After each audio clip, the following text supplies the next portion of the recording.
សូមស្វាគមន៍ដល់មិត្តប្រុសស្រីនៅក្នុងថ្ងៃអាពាហ៍ពិពាហ៍ស្រមួយកានី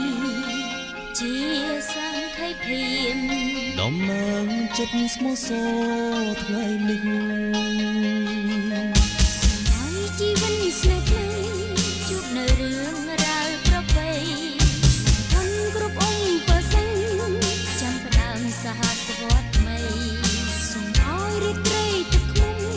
កើតមានឡើងដល់គូស្នេហ៍ប្រៀបដូចដួងខែភ្លឺថ្លាចាំក្នុងបេះដូង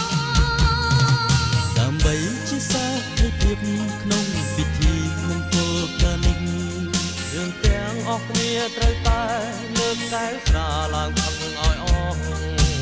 ដោយទឹកចិត្តស្មោះសរសាងអនាគតគ្រួសារថ្មី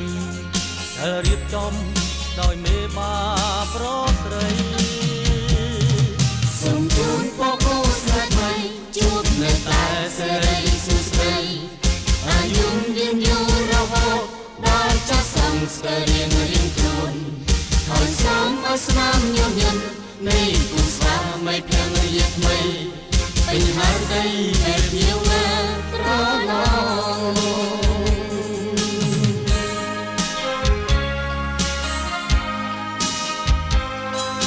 សូមជូនពរគូស្វាមីភរិយាថ្មីឲ្យជួបតែសេចក្តីសុខសុភមង្គលអាយុយឺនយូររហូតដល់ចាស់សក់ស្កើតរៀងទៅ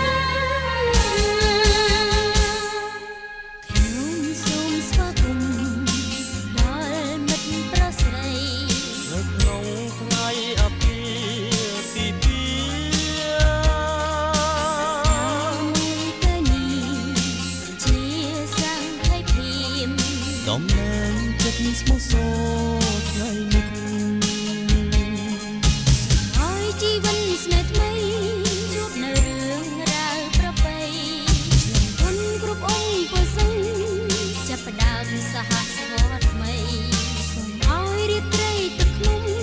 កើតមានឡើងដល់គូស្នេហ៍ប្រៀបដូចដួងខែភ្លឺថ្លាចាំក្នុងបេះដូងដើម្បីជាសាធិភាពក្នុងពិធីមង្គលការនេះ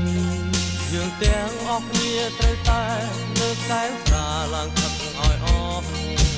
ដោយទឹកចិត្តស្មោះសរសាងអនាគតគ្រួសារថ្មី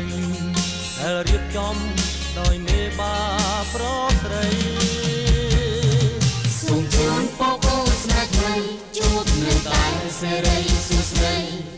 អាយុយឺនយូររហូតដល់ចាស់សង្ស្គាល់រៀងខ្លួនហើយសូមឲ្យស្នាមញញឹមនៃគូស្វាមីភរិ